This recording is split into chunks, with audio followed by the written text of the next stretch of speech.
धमतरी जिले की सैकड़ों मितानिनों ने मोदी की गारंटी पूरा करने की मांग को लेकर गुरुवार को कलेक्ट्रेट में प्रदर्शन किया और अपनी 3 सूत्रीय मांगों को लेकर जमकर नारेबाजी की।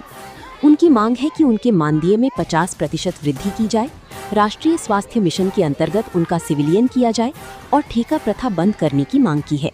बताया कि अपनी मांगों को लेकर लंबे समय से मांग कर रहे हैं।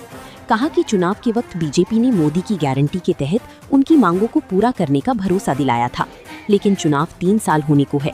इसके बाद भी उनकी मांगों पर अब तक कोई पहल नहीं किया गया है। बताया कि उन्हें अभी घर परिवार चलाने में काफी दिक्कतों का सामना करना पड़ रहा है, जिससे मितानिनों में काफी आक्रोश है।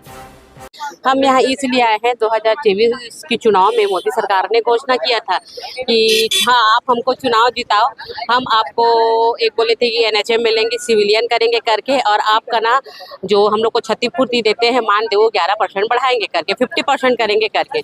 लेकिन उन्होंने आज 2023 का चुनाव देख लो और आज तक देखो हमारी मांगे कोई पूरी नहीं की है, और हमको ऊपर से ना ठेका प्रथा में दे दिए हैं। वही तो जब आपने घोषणा किया था कि हम आपको एनएचएम मिलेंगे, नेशनल हेल्थ मिशन के अंतर्गत, तो आप उसमें लेके हमें काम कराइए ना जी, लेकिन हम लोग को तो सीधा ठेकेदारों के हाथ में सौंप दिया गया है। तो ये गलत है। तो आप अपने वादों से ऐसे मत मुँह करिए, क्योंकि आपने वादा किया था चुनाव जीतने के लिए, हमने आपसे मांगा नहीं था। आपको महिलाओं की जनसंख्या लेनी थी, महिलाओं से चुनाव जीतना था, वोट लेना था। आपने हम महिलाओं का इस्तेमाल करके चुनाव जीत भी गए, तो कम से कम आप अपने वादे से मत मुँह करिए। तो जैसे आप अधिकारियों से या नेताओं से चर्चा करते तो क्या बोलते हो? देखो, अधिकारियों का कहना है कि घोषणा मोदी जी ने किया था, हमने नहीं किया था। आप जो अपनी उनका जो मांग पत्र जो दे रहे हो, आप हमको देंगे तो हम उन तक पहुंचाने का काम कर सकते हैं।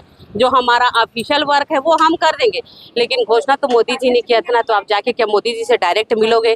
कई अधिकारियों का ऐसा भी सवाल जवाब रहता है। जिले में कितनी संख्या में लोग क्या है?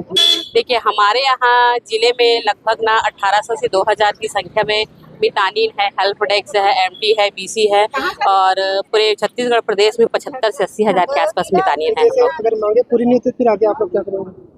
आगे की लड़ाई लड़ेंगे। देखो, ये तो हमारा हक है, अधिकार है। आपने घोषणा किया, हम उस घोषणा को आपको याद दिला रहे हैं, है ना। तो अगर नहीं दोगे तो फिर आगे देखते हैं। अभी हमको जैसे क्षतिपूर्ति बहुत दिक्कत हो रही है ना सर। क्षतिपूर्ति इस उम्मीद में बैठे हैं कि हाँ चलो घोषणा कर दिए हैं तो कम से कम हमारा पेमेंट में थोड़ा बहुत बढ़ोतरी होगी करके, लेकिन वो दे नहीं रहे हैं। तो इसलिए हम लोग अब इधर के हैं ना उधर के, इस टाइप के हम लोग बीच में फंसे हुए हैं।